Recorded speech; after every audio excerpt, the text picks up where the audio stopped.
ठीक आहे मॅडम, बोला आता. Okay, thank you so much ma'am. आपली जी लास्ट टाइम कॉमन मीटिंग झालेली, तर त्याच्यामध्ये मारेगाव स्कूलमधून ऑफकोर्स काही जण होतेच, म्हणून आपण आज ही दुसरी मीटिंग घेतोय. तर आपल्या लास्ट मीटिंग मध्ये जसं डिस्कशन झालेलं, तुम्ही काही व्हिडिओज दाखवू शकला मुलांना डाउनलोड करून किंवा लाईव्ह म्हणा? हो मॅडम, काही दाखवले, पण मध्यंतरी थोडा ब्रेक झाला. हे आमचे टुर्नामेंट्सचे प्रॅक्टिस आणि आमचा जो जनजाती प्रोग्राम वगैरे होता त्याचे प्रॅक्टिसेस झाले. तर 8-10 दिवस थोडा ब्रेक झाला मॅडम आमचा. अच्छा अच्छा. तरी मॅम साधारण किती व्हिडिओ दाखवण्यात आले असतील? मी आता मॅडम 9th क्लास टीचर आहे, 9th क्लासची. तर त्यांचे दाखवले मॅडम मी. बाकीच्या क्लासला आता ते सर नाही आहेत, सगळे टुर्नामेंट्सला गेलेले आहेत. अच्छा अच्छा. तरी 9thला किती व्हिडिओ दाखवून झाले असतील तरी साधारण, आणि कुठल्या विषयाचे झाले असतील मॅम? मॅडम ऑफलाईन म्हणजे ऑनलाईन की रेकॉर्डेड? कोणते पण? झाले ना मॅडम, बरेच झाले. आम्ही स्टार्टिंग पासूनच होतो. अच्छा. मॅथ्स, सायन्स आणि इंग्लिशचे मॅडम. अच्छा, मॅथ्स, सायन्स आणि इंग्लिशचे ना? हा, मी तुमचं आता बघितलं लास्ट टाइमचा आपला जो डेटा आहे, तुमच्याकडे 8वी ते 10वी सायन्स आणि इंग्लिश टीचर नाहीये, राईट? हो हो मॅडम. ओके मॅम, मी ना तुमच्या मुलांशी थोडंसं बोलेल, मग त्यांच्याशी बोलून झालं की त्यांना आपण वर्गामध्ये पाठवू शकतो. आणि त्याच्यानंतर ठीक ना आहे मग मॅडम. टीचर्ससाठी माझे काही थोडेसे क्वेश्चन्स असतील. ठीक आहे मॅडम. 10वीच्या मुलांना जरा बोलवा समोर कॅमेराच्या. 10वीचे. Good afternoon. Good afternoon girls. कशा आहात तुम्ही सगळेजण? जोरात सांग, बोला ना. अच्छा. मॅम, ह्यांच्या हातामध्ये कोणाच्या तरी एका मोबाईल दिला तरी चालेल. शीतल घे ना.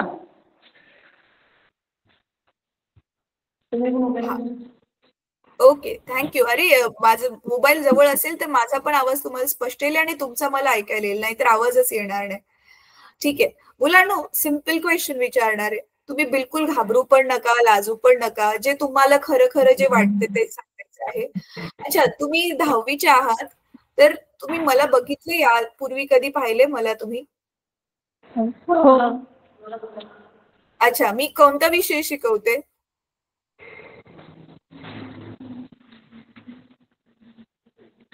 गणित. गणित. अच्छा. ओके. अच्छा, मुलांना सांगा, तुम्ही जेवढे काही क्लास अटेंड केलेत गर्ल्स, तुम्हाला ते खरं समजतंय का? थोडंफार तरी समजतंय का पण ते? हो मॅम. समजते. एखादा टॉपिक सांगशील बेटा जो तुला चांगला समजलेला, रेकॉर्डेड म्हण क्लास किंवा लाईव्ह ज्यावेळी तू अटेंड केलेलंस तेव्हा?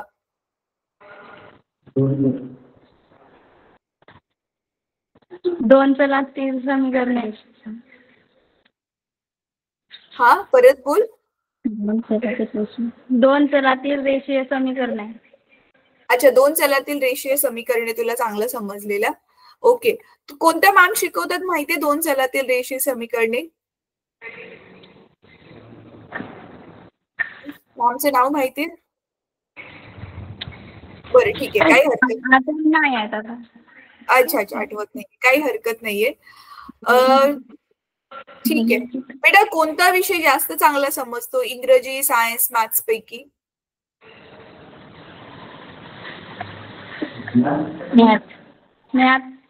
मॅथ्स चांगला समजतो. ठीक आहे, गुड गुड, व्हेरी गुड. अच्छा मॅम, मला 9thचे मुलं आता हवी. मुलांनो, आपण ना आणखी तुमचे जे टीचर्स आहेत ना, तुम्हाला आणखी थोड्या लाईनीमध्ये व्हिडिओ मी त्यांना दाखवायला सांगेल. 10-15 दिवसानंतर परत मी तुम्हाला भेटेल. ओके? ठीक आहे. ठीक आहे. Okay, thank you. मॅम, आता 9thच्या मुलांना बोलवा पुढे, किंवा मोबाईल त्यांच्याकडे द्या. ठीक आहे मॅडम.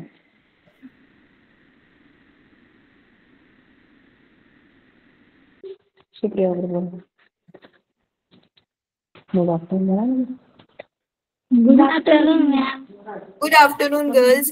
अच्छा, आता तुमच्या 9thच्याच मॅम आहेत, तर त्या मला म्हणाल्या की 9thच्या मुलांना बऱ्यापैकी व्हिडिओ चांगले दाखवलेले आहेत. तुम्ही मला पाहिले? मी काय कोणता विषय शिकवते? अच्छा, ते 10वी वाले मॅथ्स म्हटले म्हणून तुम्ही पण मॅथ्सच म्हणताय का? अच्छा. आपला जो पहिला धडा आहे, सायन्स मधला पहिला धडा, धड्याचं नाव काय आहे? सायन्स मधल्या पहिल्या धड्याचं नाव? त्याचे व्हिडिओ बघितले तुम्ही? हो. अच्छा, त्याच्यातला कोणता टॉपिक एखादा आठवत असेल तर सांगा. तो ऑनलाईन बघितला तुम्हाला चांगला समजलेला होता.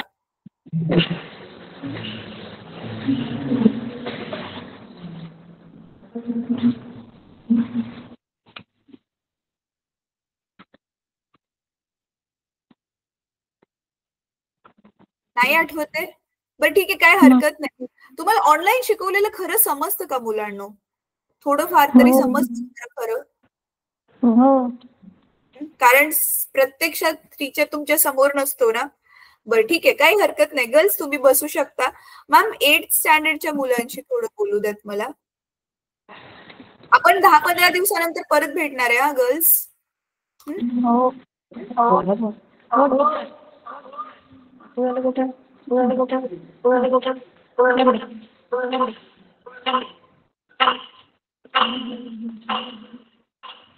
तुम्ही बोलू नका बेटा.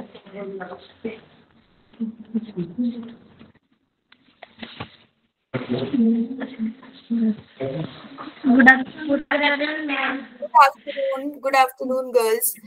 गर्ल्स मला तुम्ही सांगा, तुम्ही ऑनलाईन जे रेकॉर्डेड क्लासेस बघितले असतील किंवा आधी तुम्ही लाईव्ह क्लासेसला यायचा, तुम्हाला ते थोडंफार समजायचं का खरं खरं? अच्छा, कोणता विषय समजायचा जास्त चांगला?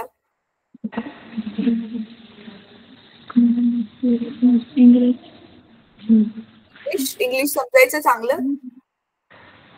हो. ओके. अच्छा. तुम्हाला लाईनीमध्ये जर आता काय करणार आहे ना स्टुडंट्स, हे मी सगळ्यांसाठीच सांगते, सगळ्यांना माझा आवाज येतच असेल, 8वी ते 10वीच्या सगळ्याच मुलांना मी सांगते की आपण ना तुमच्या टीचर्सला बोलून तुम्हाला आता लाईनीमध्ये व्हिडिओ दाखवू. भाग 1, भाग 2, भाग 3. जसं की आता तुमचा पहिला धडा जो पण असेल सायन्सचा, मॅथ्सचा, त्या धड्याचा भाग 1, भाग 2 असं करून. कारण एका तासात पूर्ण धडा शिकवू नाही होत ना. मग ते तुम्हाला दाखवल्यानंतर ना 10-15 दिवसानंतर परत मग मी तुमच्या बरोबर असंच बोलेल. मग त्यावेळी लाईनीमध्ये सगळ्या व्यवस्थित व्हिडिओ बघितल्यावर लक्ष देऊन मग तुम्हाला समजतंय की नाही खरं खरं, ते मग नेक्स्ट टाइम मला नक्की सांगा. ठीक आहे? ओके. चालेल, मॅम कडे फोन द्या.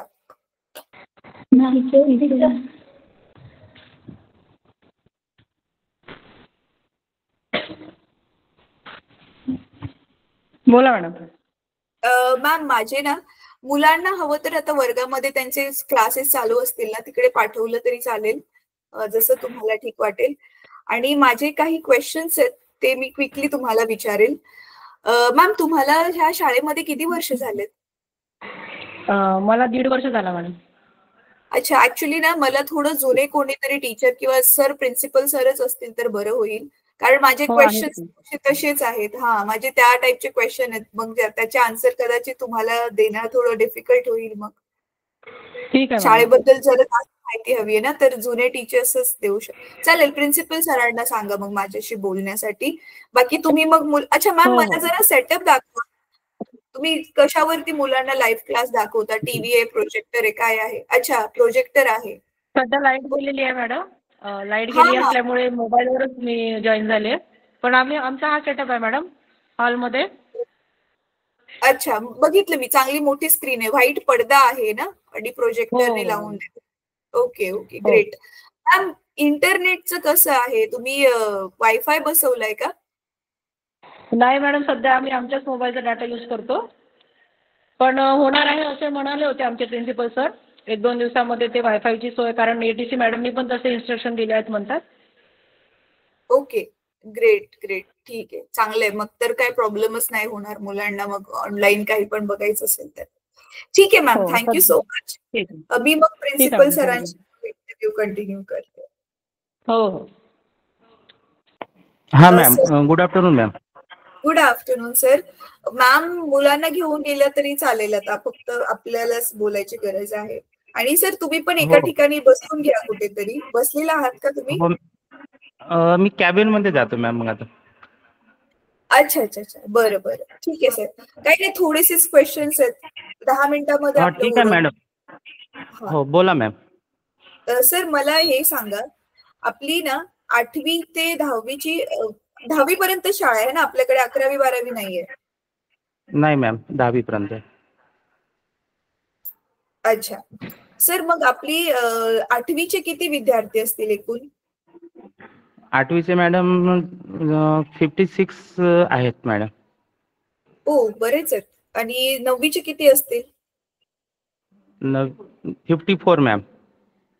अच्छा, मग तुमच्या 2-2 तुकड्या असतील ना सर, की एकामध्येच नाही मॅम, नाही मॅम, एकच तुकडी आहे मॅम. अच्छा, आणि 10वी मध्ये किती आहेत? 54 आहेत मॅडम. 54 आहेत, म्हणजे सगळीकडे 50च्या वरतीच आहेत. ठीक आहे. हो मॅम. 8-9 ठीक आहे सर. सर मला हे विचारायचं होतं की आपले हे जे स्टुडंट्स आहेत हे 10वी झाल्यानंतर ना किती विद्यार्थी उच्च शिक्षण कंटिन्यू करतात आणि मग ते कुठे जातात उच्च शिक्षणासाठी? मॅडम, जसं 10वी पास झाल्यानंतर विद्यार्थी आपल्या शासकीय आश्रम शाळेमध्ये बोर्डा किंवा अदर म्हणजे सिंदेवाईला वगैरे सायन्स कॉलेज असते, तिथं मॅडम ते ॲडमिशन घेतात. आणि काही विद्यार्थी सायन्सला जातात आणि काही विद्यार्थी आर्टला जातात मॅम. अच्छा, सायन्सला किती टक्के जात असतील तरी?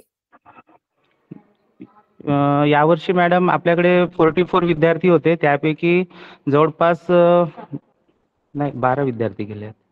12 विद्यार्थी मॅडम आपले सायन्सला ॲडमिशन घेतलेले आहेत आणि बाकी मग आर्ट केलेले आहेत. ओके ओके, म्हणजे आहे बऱ्यापैकी चांगला नंबर आहे, कमी नाही म्हणू शकत आपण त्याला. सर आता ह्याच्यामध्ये ना मराठी मीडियमचं स्कूल आहे ना आपलं, है ना? हो मॅम. तर मराठी विषय म्हणजे सगळं मराठीमधून असल्यामुळे सायन्समध्ये सगळं इंग्लिशमध्ये होतं, तर मग त्या रिझनमुळे सायन्स कमी घेत असतील का? मुळे एकतर लँग्वेज बॅरियर आहे, त्यांना सगळंच इंग्लिशमध्ये कसं येणार म्हणून असं वाटतं तुम्हाला? हो मॅम, कारण आपलं जसं मॅडम 1 to 6 स्टँडर्ड आता नाही का आपला फुल इंग्लिश मिडियम झालेला आहे मॅडम. आता टप्प्याटप्प्याने नाही का एक एक वर्ग आपला वाढणार आहे. आणि जसं 10वीला मराठी मीडियम आहे आणि काही विद्यार्थी कसं त्यांना एकदम इंग्रजी हा विषय त्यांना थोडा नाही का प्रॉब्लेम जातो समोर शिकायला, नाही का. आणि जो विद्यार्थी थोडा हुशार आहे तो सायन्सला जातो. बाकी जे विद्यार्थी आहे म्हणजे त्यांनी मनात असं विचार करतो की नाही का मला जमणार नाही, म्हणून ते काही विद्यार्थी आर्टकडे वळत असतात मॅम. हा बरोबर आहे. सर आता तुमच्याकडे सायन्स आणि इंग्लिशची टीचर नाहीये, तर तुम्ही कसं मॅनेज करता आणि तुम्हाला काय काय प्रॉब्लेम्स येतात? मॅडम सध्या तरी आपले जे ऑनलाईन क्लासेस आहेत त्या माध्यमातून आम्ही ते रेकॉर्डिंग लिंक्स जे आपण पाठवता ते आपण विद्यार्थ्यांना दाखवत असतो. आणि मॅडम जसं नेहमी इथं नाही का विद्युत पुरवठा नेहमी वारंवार खंडित होत असतो, त्यामुळे सर्व विद्यार्थी जसं आपण एकत्र बसवलो, आता जसं तुमचा मॅडम VC सुरू आहे आणि नाही का फक्त 10 मिनिट आपण नाही का त्या प्रोजेक्टरवर दाखवलं आणि लाईट गेली, तर असे काही इश्यूज येतात मॅडम. मग त्यामुळे कसं मोबाईलवर कनेक्ट करून मग आपण नाही का ते विद्यार्थ्यांना दाखवण्याचा प्रयत्न करतो, परंतु प्रत्येक विद्यार्थी त्याच्यामध्ये कव्हर नाही होत मॅम. मग जेव्हा आपल्याला वेळ भेटते तेव्हा मग तो व्हिडिओ आपण पुन्हा लाईट वगैरे आल्यानंतर मग आपण वेळ पाहून विद्यार्थ्यांना दाखवत असतो मॅम. ठीक आहे सर. सर मला ना तुम्हाला एक सुचवायचं आहे आणि प्लीज तुम्ही ते करा, कारण तुमच्याकडे 2-2 टीचर कमी आहेत. स्मार्ट तुमचे स्टुडंट्स बघितले मी, बऱ्यापैकी चांगले स्टुडंट्स आहेत. 8वी 9वी आणि 10वी टीचर्सच्याच गायडन मध्ये एक एक मॉनिटर बनवा आणि ना त्यांना एका नोटबुक ना रेकॉर्ड ठेवायला सांगा. जसं की आता बघा सायन्सची टीचर नाहीये, 9वी मध्ये आणि 10वी मध्ये फिजिक्सचा भौतिकशास्त्राचा म्हणजे विज्ञानाचाच पहिला धडा मीच घेतलाय, त्याची प्रॉपर प्लेलिस्ट बनलेली आहे, भाग 1 भाग 2. तर ते लाईनीमध्ये त्यांना दाखवणं खूप गरजेचे नाही तर त्यांना कळणार नाही. कारण बघा आता विद्यार्थ्यांनी ना मला सांगितलं की मी मॅथ्स शिकवते, जेव्हा की मी फिजिक्स शिकवते, भौतिकशास्त्र मी शिकवते, तर त्यांना आठवत नाहीये. का नाही आठवते? कारण त्यांना तेवढं समजलेलं नाही, त्याचा प्रभाव त्यांच्यावर एवढा काय पडलेला नाहीये, त्याच्यामुळे ते विसरून गेले है ना. तर त्यांना भाग 1 जसं की आज 25 तारीख आहे, आज गुरुत्वाकर्षण धड्याचा भाग 1 दाखवला, उद्या भाग 2 दाखवला, परवा दिवशी भाग 3, असं सेम गणिताचं पण. तर हे मॉनिटर निवडून दिले ना, ते बरोबर. आता तुमच्या तिकडे तर वायफाय आहे, तर डाउनलोड वगैरे करायचा पण व्हिडिओ काही गरज नाहीये, तुम्ही डायरेक्ट युट्यूब वरतीच प्ले करून त्यांना दाखवू शकता ना. तर मग तर काय करू शकतो आपण, त्यांना मॉनिटरला ती जबाबदारी असेल की आज भाग 1 बघितलाय तर उद्या भाग 2 बघायचाय, परत भाग 3च बघायचाय, असे प्रत्येक धडे भाग नुसार ते दाखवतील ना, तरच त्यांना समजेल सर. तर तुम्ही स्वतःच एक शिक्षक म्हणून समजू शकता, पहिले 2 तास मिस झालेत त्यांच्या, डायरेक्ट तिसऱ्या तासाचा जर त्यांनी व्हिडिओ बघितला तर तसं पण त्यांना काहीच कळणार नाही ना. तर त्याच्यासाठी प्लीज तुम्ही एक मॉनिटर अपॉइंट करा आणि त्या मॉनिटरचे इन्चार्ज हवं तर त्या विषयीचे शिक्षक राहू देत, जे अधूनमधून त्या वहीला बघतील आणि फक्त क्रॉस चेक करतील की खरंच हाच भाग दाखवतात आहेत का मुलं, व्यवस्थित लावून दिलंय ना त्यांनी रेकॉर्डिंग, युट्यूबचे लिंक लावून दिली आहे ना, ते सगळं थोडंसं एक अटेन्शन ठेवून व्यवस्थित सुव्यवस्थित केलं ना, तर त्याचा मुलांना खूप फायदा होईल सर. ठीक आहे. आता नेक्स्ट माझा सर हा आहे. हा सर, ह्याच्या संदर्भात मला तुम्हाला हे पण सांगायचंय की आता तुम्ही जे एवढे एफर्ट घेचाल ना, तर ते आम्ही सगळे नोट करू सर. आणि त्याच्यासाठी तुमचे जर मुलांनी चांगला रिझल्ट काढला तर काय, जे एकदम आउटस्टँडिंग मुलं आहेत, एकदम उत्कृष्ट ज्यांचे रिझल्ट येतील ना, त्यांना आपण पुढे जाऊन स्कॉलरशिप देण्याचा किंवा लॅपटॉप वगैरे देण्याचा पण प्लॅन करतोय, म्हणजे त्यांना उच्च शिक्षणासाठी अजून मदत मिळेल. आणि शिवाय शाळांना पण आपण काहीतरी असं रिकॉग्निशन, सम्मान म्हणून, जे स्कूलनी खूप चांगलं व्हिडिओज वगैरे व्यवस्थित दाखवले, मुलांचा रिझल्ट प्रोड्यूस केला, त्यांना पण आपण काहीतरी सम्मान म्हणून देण्याचा विचार करतोय सर. तर मी हे ह्याच्यासाठी सांगते की तुम्ही जे जे दाखवतो त्याचा प्रॉपर रेकॉर्ड ठेवला की मुलांना तर फायदा आहेच, पण ते तुमचं ओळख पण त्याच्यामध्ये दाखवली जाईल की खरंच तुम्ही ते काम केलेलं आहे म्हणून, त्याचा एव्हिडन्स पण असेल. Okay ma'am. आता विद्यार्थी मॅम आता खेळायसाठी गेले आहेत, जसे विद्यार्थी जसे आले तर मॉनिटर निवडून नाही का मॅडम, त्या मॉनिटरकडे ती जबाबदारी सोपवण्यात येईल मॅम, आणि आपण सांगितल्याप्रमाणे ते नियोजन करण्यात येईल मॅम. हो सर, कारण त्याचं बघा, मुलांना लाईनीत बघतील ना, तुमच्याकडे स्पेशली सायन्स आणि इंग्लिशची टीचर नाहीये ना, तुम्हाला त्याच्यामध्येच बघा इम्प्रूव्हमेंट दिसेल की तुम्हाला मग तो त्रास, थोडं बर्डन कमी होईल की चला सायन्स इंग्लिशची टीचर नसली तरी प्रॉपर लाईनीमध्ये ते जसं नॉर्मल टीचरने सिलेबस शिकवलं असतं तसं सगळा सिलेबस आपला ऑनलाईन क्लासमध्ये कव्हर होतोय सर. ओके, ठीक आहे सर. आता माझा नेक्स्ट क्वेश्चन हा आहे की आपले जे विद्यार्थी आहेत ते 10वी पास आउट झाल्यावर उच्च शिक्षणासाठी कुठे जातात? मे बी मॅडम ते तहसील लेवलवरच जातात. तिथून 10 किलोमीटर सिंदेवाई म्हणून गाव आहे मॅम, तिथं सायन्सचे कॉलेज वगैरे असतात. तिथं 11वी 12वीला ते ॲडमिशन घेतात आणि त्यानंतर मग ग्रॅज्युएशन वगैरे मॅडम आपल्या प्रॉपर सिंदेवाईलाच होत असते मॅम.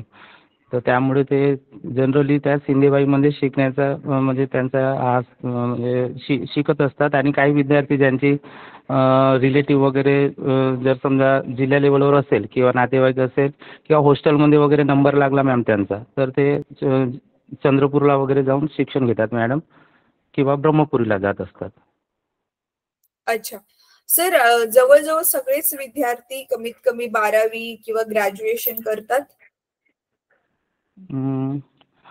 80%, 70% करतात मॅम ग्रॅज्युएशन. अच्छा, 70% ग्रॅज्युएशन करतात. आणि 12वी तरी करतात सगळे? हो, 11वी 12वी मॅम सर्वच विद्यार्थी करतात. जे विद्यार्थी 10वी पास होतात ते सर्वच विद्यार्थी 10वी 11वीला ॲडमिशन घेतात मॅम. अच्छा, पण ग्रॅज्युएशन पर्यंत मग 70%च पोहोचतात. बरं, ठीक आहे सर. सर, मला आणखी हे विचारायचं होतं तुम्हाला की मुलं नॉर्मली काय बनतात तिथे व्यवसाय काय निवडतात जॉबसाठी हे शिक्षण पूर्ण झाल्यावर? आता मॅडम काही विद्यार्थी मॅडम जसं पोलीस डिपार्टमेंटला त्यांचं म्हणजे जास्त म्हणजे आवड असते, कारण कॅटेगरीनुसार त्यांना नाही का म्हणजे काही आरक्षण असतो. त्यामुळे पोलीस डिपार्टमेंट किंवा आपला फॉरेस्ट डिपार्टमेंट जेव्हा जागा वगैरे निघतात तेव्हा ते अप्लाय करतात आणि त्याच्यात जर समजा ते पास झाले तर मॅडम ते तिथं ते सर्व्हिसला लागतात. आणि बहुतेक विद्यार्थी म्हणजे जसं प्रयत्न करत असतात मॅम, आणि प्रत्येकालाच त्या फील्डमध्ये जाता येत नाही, कारण एक्झाम वगैरे असते किंवा फिजिकल म्हणजे वगैरे ते कट होत असतात मॅम. नाहीतर मग त्यांचा शेवटचा पर्याय मॅम शेती असतो. अच्छा, म्हणजे हे पोलीस किंवा फॉरेस्ट डिपार्टमेंट नाही तर शेती, हे दोनच ऑप्शन सध्या ते यूज करतात. ओके सर, हे जे विद्यार्थी आहेत त्यांचे जे पालक आहेत, ह्या पालकांचा काय असेल व्यवसाय मुख्यतः? मॅडम 95% इथल्या लोकांचा जो व्यवसाय आहे तो शेतीच आहे मॅम. आता माझ्या शाळेत जेवढे विद्यार्थी आहेत 327, त्यापैकी फक्त काही 5% विद्यार्थ्यांचे पालक हे जॉबला आहेत आणि 95% त्यांचा जे उदरनिर्वाह तो शेतीच आहे मॅम. सर, मग हे पालक ते शेतकरी आहेत की ज्यांच्या जमिनी असतात, की हे दुसऱ्यांच्या शेतावर मजूर म्हणून काम करतात? नाही मॅम, त्यांची स्वतःची शेती असते, स्वतःची शेती त्यांची असते. ते फक्त काही लोकांची म्हणजे पालकांची नसते मॅम, तर ते इतरांच्या शेतीवर काम करत असतात. परंतु बहुतांशी पालकांची शेती आपली स्वतःची आहे मॅम. अच्छा अच्छा, ठीक आहे, ग्रेट. सर, आता मग ह्यांचा फायनान्शियल बॅकग्राऊंड स्ट्रॉंग नसेलच ऑब्व्हियसली, तुमच्या शाळेत शिकतात म्हटल्यावर. मग तरी सुद्धा हो मॅम. लोक शाळेमध्ये मुलांना पाठवतात, तुम्हाला त्यांना मुलांना एनरोल शाळेमध्ये करण्यासाठी, त्यांना हे सांगण्यासाठी की विद्यार्थ्यांना तुमच्या शाळेमध्ये पाठवा, पालकांना सांगण्यासाठी तुम्हाला काय एफर्ट्स टाकावे लागतात की स्वतःहून मुलांना शाळेमध्ये दाखला करून देतात? नाही मॅम, आम्ही जसं फरवरी मार्च महिना आला की आम्ही पालक संपर्क करत असतो मॅम, आणि प्रत्येक पालकांना भेटून त्यांना सांगत असतो की आपली शासकीय शाळा आहे आणि आपल्याला शासनाचे वेगवेगळे नाही का आपल्याला योजना आपल्याला मिळत असतात आणि विद्यार्थ्यांचं शिक्षण आपल्याकडे फ्री होत असते. आणि समोर म्हणजे नाही का विद्यार्थ्यांचं भवितव्य आपल्या शासकीय शाळा असल्यामुळे म्हणजे ग्रॅज्युएशन लेवल म्हणा किंवा उच्च शिक्षणासाठी सुद्धा आपल्याला शासन आपल्याला मदत करत असते. या सर्व गोष्टी आम्हाला पालकांना सांगावं लागते मॅम. मग तेव्हाच ते काही पालक तयार होतात, काही पालक मग आपल्या परीनं ते दुसऱ्या शाळेत त्यांचं ॲडमिशन करतात मॅम. अच्छा सर, एकदा ऍडमिशन झालं की त्याच्यानंतर ना त्यांनी विद्यार्थ्यांचा दाखला माघारी घेतला, ड्रॉपआउट झाले विद्यार्थी, असं काही केसेस येतात समोर? नाही ना मॅम, कारण एकदा दाखला घेतल्यानंतर फक्त लहान जे विद्यार्थी असतात मॅम, पहिली दुसरी वर्गात जे ॲडमिशन होतात त्या विद्यार्थ्यांना कसं मॅडम आईवडिलांना सोडून ते इथं राहतात, त्यामुळे नाही का त्यांचा थोडा त्रास आम्हाला कधी कधी जाणवतो, कारण आईवडिलांची आठवण येत राहते तर आईकडे जातो, पप्पाकडे जातो असे ते म्हणतात. आणि मग ते पालक आल्यानंतर त्यांच्यासमोर ते रडत वगैरे असतात. तर मग ते एक दोन असे विद्यार्थी जे यांची ॲडमिशन झाली होती, परंतु मॅडम त्यांनी शेवटी मग आपला दाखला त्यांनी आमच्या शाळेतून काढून टाकला की माझा पाल्य राहायला तयार नाही का, वारंवार रडते. तर मी असं काही मुलांचं होते मॅडम, प्रत्येक बाबतीत नाही होत, प्रत्येक विद्यार्थ्याच्या बाबतीत नाही होत, फक्त काही विद्यार्थ्यांच्या बाबतीत. जसं यावर्षी 2 विद्यार्थी ॲडमिशन झालं होतं मॅडम, दुसऱ्या वर्गात विद्यार्थी होते ते, परंतु वारंवार ते रडत असल्या कारणाने त्यांच्या पालकांनी त्यांना घेऊन गेलं मॅम. अच्छा, पण अदरवाईज नाही, मग एकदा आले की मग ते पूर्ण 10वी पर्यंत शिकूनच मग हो जातात? हो, 10वी पर्यंत असतात मॅम ते. अच्छा, ग्रेट, हे चांगली गोष्ट आहे. सर, आता शाळेमध्ये जिथे मुलं राहतात, ज्यांचे तिथे वसतिगृह आहेत, तर वसतिगृहामध्ये मुलांना ज्या मूलभूत गरजा आहेत, जसं की आता स्वच्छ पिण्याचं पाणी, चांगले क्लीन वॉशरूम्स, हे लाईट वगैरे, जेवण व्यवस्थित, हे सगळं अवेलेबल होतंय? हो मॅम, सध्या स्थितीत आपल्या शाळेमध्ये सर्व सोयीसुविधा आहे मॅम. मुलींसाठी आताच नवीन इमारत बांधण्यात आलेली आहे आणि मुली त्या नवीन इमारतीमध्ये शिफ्ट झालेल्या आहेत. मुलांचं वसतिगृहाचं म्हणजे वसतिगृहाची मंजुरी मिळालेली आहे, परंतु काम सुरू व्हायचं आहे. आणि आता जिथे विद्यार्थी असतात आपले मुलं, तिथं म्हणजे आपण क्लासरूममध्येच त्यांचं हॉस्टेल बनवलेलं आहे मॅडम सध्या स्थितीत. म्हणजे 6 रूममध्ये आपण विद्यार्थी ते शिफ्ट केलेले आहेत आणि तिथं सर्व सोयीसुविधा मुलांना दिल्या जाते आणि पिण्याच्या पाण्यासाठी आरो वगैरे लावलेले आहेत madam. Okay okay great. Sir मग लाईट वगैरे गेल्यावर आता जसं मी ऐकलं सारखी लाईट जाते, मग इन्व्हर्टर वगैरे बसवलेले आहेत? इन्व्हर्टर मॅडम आपल्या शाळेत बसवण्यात आलेलं आहे, परंतु त्याच्यामध्ये काही बिघाड निर्माण झालेला आहे. त्यामुळे कसं मॅडम ते त्यांना पत्रव्यवहार करून सुद्धा ते अजून आले नाही. कारण सोलर बसवला आहे मॅडम आपल्याकडे आणि जेव्हा ती बिल्डिंग बनली त्यावेळेसच सोलर बसवण्यात आलेलं होतं, परंतु त्याच्यामध्ये काही तांत्रिक अडचण निर्माण झाल्यामुळे त्याला अजून दुरुस्त तो झालेला नाही मॅडम. परंतु आता ते काही दिवसात येऊन मॅडम ते करून देतील. सध्या आपण जे चार्जिंगवाले बल्ब वगैरे असते ना मॅडम, ते आपण लावतो आणि आपले टार्च वगैरे आपल्याकडे उपलब्ध आहेत मॅडम शाळेमध्ये. ओके ओके ठीक आहे सर. सर मला एक गोष्ट सांगा की एक शिक्षक म्हणून किंवा एक प्रिन्सिपल म्हणून तुम्हाला शाळा रन करताना विद्यार्थ्यांच्या बाबतीमध्ये काही अडचणी येतात?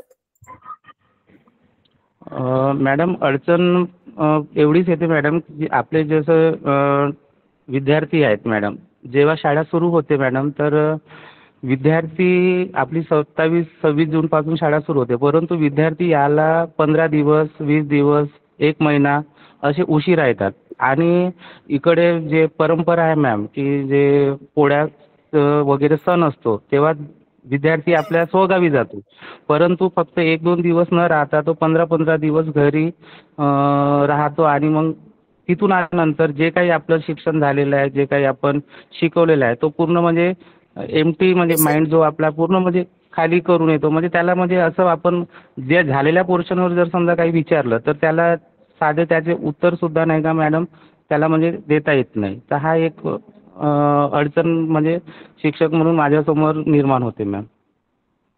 ओके ओके ठीक आहे सर. सर आपल्या मुलींच्या शिक्षणाचा दर कसा आहे? मुलींना शिकवण्यासाठी पेरेंट्स सपोर्ट करतात? हो मॅम, इकडे प्रत्येक पालक मुलींना शिकवण्यासाठी तत्पर असतो आणि स्वतःहून मुलींचे पालक येतात आणि ॲडमिशन वगैरे करतात मॅम.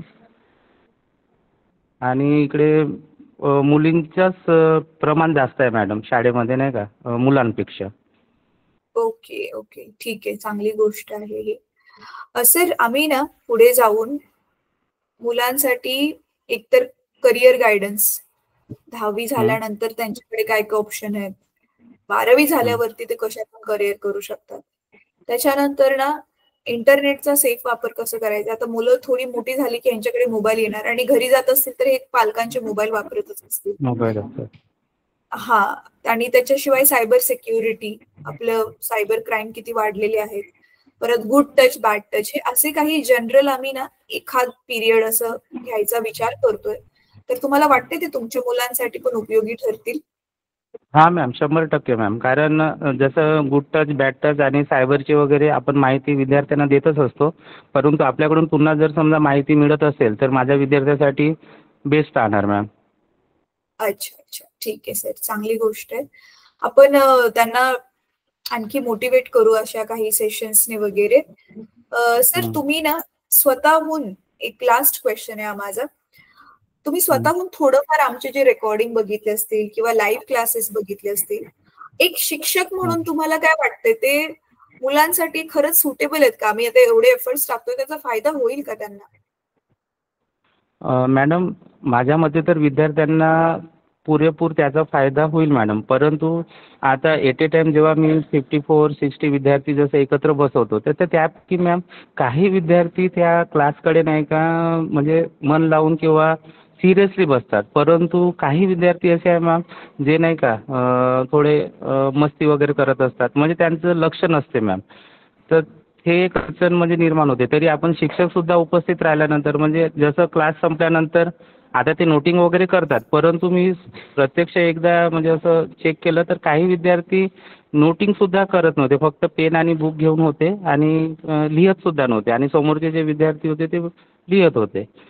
तर विद्यार्थ्यांना फायदा होईल मॅडम याचा आणि प्रत्येक विद्यार्थी जर सिरियसली जर समजा क्लासला अटेंड झाला तर प्रत्येक विद्यार्थ्याचा याच्यात फायदा होईल मॅडम, असं मला वाटते मॅम. सर मला आता ह्याच्यावरून अजून एक गोष्ट सुचतेय. आपल्या प्रत्येक तासामध्ये ना मुलांना आपण होमवर्क देत असतो आणि तो जास्त असा हो मॅम. होमवर्क नसतो, मोजकाच असतो, पण तो त्यांच्या कामामध्ये येणारा होमवर्क असतो. तर हे जे तुम्ही मॉनिटर बनवताय ना, हवं तर 2 मॉनिटर बनवा. एक मुलगा जो हो रेकॉर्डिंगचा मॅम. ठेवेल आणि दुसरा मुलगा चांगला जो अभ्यासात हुशार असेल तो होमवर्क चेक करेल.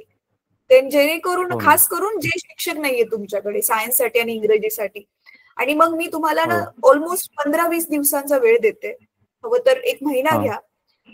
हा उपक्रम राबवून बघा आणि त्याच्यानंतर ना मग मी तुमचा फीडबॅक घेईल की आपल्याला किती फायदा होतोय.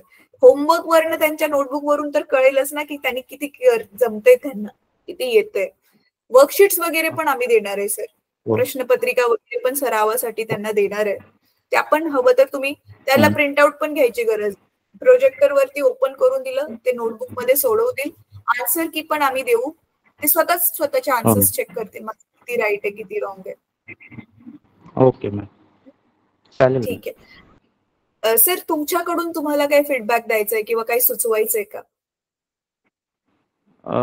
मॅडम फक्त माझी अडचण एवढीच आहे, आता तुमच्या ऑनलाईन क्लासेसमुळे माझं ज्या विषयाचे शिक्षक नाही आहेत त्या विषयात ते विषय आपण ऑनलाईन क्लासद्वारे आपण विद्यार्थ्यांना तर दाखवतच असतो, परंतु प्रॉपरली जर समजा त्या विषयाचे शिक्षक जर समजा आपल्या शाळेत असतील तर पुन्हा विद्यार्थ्यांचा याच्यात बेनिफिट होईल असं मला वाटते मॅम. आणि आता शिक्षक एक आले होते, परंतु त्यांची शाळा बंद झाली होती, त्यामुळे ते समायोजनद्वारे आले होते, परंतु त्यांना दुसरी शाळा देण्यात आली. तर आता मी सरांना म्हणजे PO सरांना पत्रव्यवहार सुद्धा केला आहे की शिक्षक नसल्यामुळे असं नाही का थोडा त्रास जाणवते आणि मॅन पॉवर माझ्याकडे कमी आहे मॅम. म्हणजे फक्त 8-9-10ला आम्ही तिघंच आहो आणि 5-6 झाला तरी, परंतु विद्यार्थ्यांचे क्लासेस बरोबर होतात मॅम. ऑनलाईन जे क्लासेस आपण घेतात आणि रेकॉर्डिंग सुद्धा क्लास आपण विद्यार्थ्यांना दाखवत असतो, तर त्याचा काही परिणाम म्हणजे विद्यार्थ्यावर चांगलाच होऊन राहिला. म्हणजे विद्यार्थी शिकत आहे शिक्षक नसून सुद्धा, पण असलं की पुन्हा बेस्ट होईल असंच मला वाटते मॅम. हो सर, तुम्ही ना फक्त एवढं लक्षात घ्या की त्यांना लाईनीमध्ये दाखवा.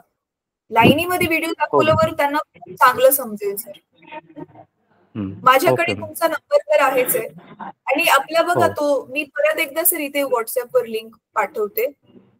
तुम्ही हो ह्या मॅम. ग्रुपमध्ये ऍडेड आहात सर. टीचर्सचा एक वेगळा ग्रुप आहे, ATC महाराष्ट्र टीचर्स म्हणून सायन्स मॅथ्स.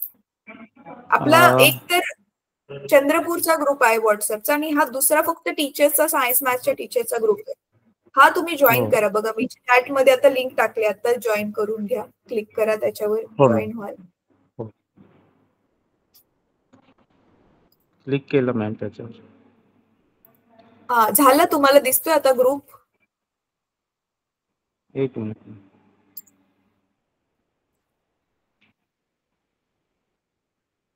आधीच जॉईन होतो वाटते मॅडम, मॅथ आणि सायन्सचा जो ग्रुप होता ना त्याच्यात आधीच जॉईन करण्यात आलं होतं बहुतेक.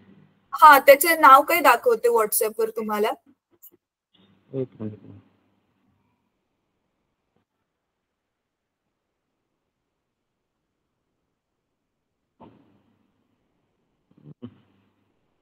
ATC and Maharashtra teachers group दिसतंय? थांबा मॅम एक मिनिट. हो ma'am, ATC and Maharashtra teacher group दिसत आहे. हा, आणि ठीक दुसरा आहे आहे. Madam ATC Nagpur region and ओक्टापूल असं एक दुसरा आहे मॅम. हा, तर बघा ह्याच्यामध्ये ना आपण वेळोवेळी सगळ्या लिंक्स टाकत असतो आणि हो प्लेलिस्ट मॅम. प्रमाणे कसं करायचं आहे ते तर मी तुम्हाला ऑलरेडी सांगितलेलं आहे. सर तुम्ही काय करू शकता ना, जे मॉनिटर आहेत ना त्यांना आपल्या मागच्या मीटिंगची रेकॉर्डिंग ते आपल्या व्हॉट्सअपच्या ग्रुपमध्ये ऑलरेडी आहे बघा. तर त्या आपल्या चंद्रपूरवाल्या व्हॉट्सअपच्या ग्रुपमध्ये ती रेकॉर्डिंग अजून पण आहे, आपली मागची मीटिंग झाल्यावर टाकलेली. हवं तर ती मीटिंग दाखवा मुलांना, त्यांना कळेल की कसं लाईनीमध्ये व्हिडिओ प्लेलिस्ट मध्ये जाऊन दाखवायचंय त्या स्मार्ट विद्यार्थ्यांना आणि मग ते दाखवायला सुरू करतील. ओके. ठीक आहे सर, तुमचे झाले आता क्वेश्चन्स विचारून, तुम्ही पण फीडबॅक दिला. आता मी महिनाभरानंतर ना 20 दिवसानंतर ना परत आपण असं एकदा ऑनलाईन भेटू आणि बघूया मुलांच्या शिकवणीमध्ये किती फरक त्यांना जाणवतोय. Okay ma'am. संगीत सुलक्षणा मैम, ये कौन सा स्कूल किस प्रोजेक्ट ऑफिसर के अंडर में है? मैम ये चंद्रपुर में मारेगांव एरिया है, वहाँ के सर है। अच्छा, इनके 12th तक स्कूल है? 10 तक है मैम, बट इनका अभी पता चला मुझे 1 to 6 स्टैंडर्ड इंग्लिश मीडियम है, तो अभी धीरे धीरे 2-3 साल में इनका फुल इंग्लिश मीडियम बन जाएगा। हाँ सर, तो आप हमारे साथ रहिए, हमारे सारे इंग्लिश मीडियम में आपको काफी सपोर्ट मिलेगा टीचर्स का। अश्विन जरूर सर? मैम। हाँ हाँ मैम। ठीक है सर, ठीक है सर। आप YouTube चैनल Thank को you, sir. सब्सक्राइब कर लीजिएगा सर। और मैम सुलक्षणा हाँ, मैम नेक्स्ट मीटिंग में आपसे पूछेंगी जो भी चैलेंजेस हैं उसके बारे में। और ओके, ये सर हेडमास्टर हैं यहाँ पे? हाँ ma'am. Okay, thank you Ashwin sir time देने के लिए। ओके ठीक है सर। Thank you ma'am. सर मी युट्यूबची लिंक परत एकदा चॅट मध्ये पाठवली आहे, प्लीज त्याला जर तुम्ही लास्ट टाइम सबस्क्राईब नसेल केलं ना आता करून घ्या, आणि तुमचे जे बाकीचे जे टीचर्स आहेत प्लीज त्यांना पण सबस्क्राईब करायला सांगा। Okay ma'am. Okay, thank you. Thank you so much, thank you एवढा वेळ दिल्याबद्दल। आपण आता भेटूया मग 20 दिवसांनी किंवा एका महिन्याभराने। मॅडम मी लिव्ह होऊ शकतो मॅम? हा हा, लिव्ह होऊ शकता तुम्ही sir. Okay ma'am. Okay, thank you sir.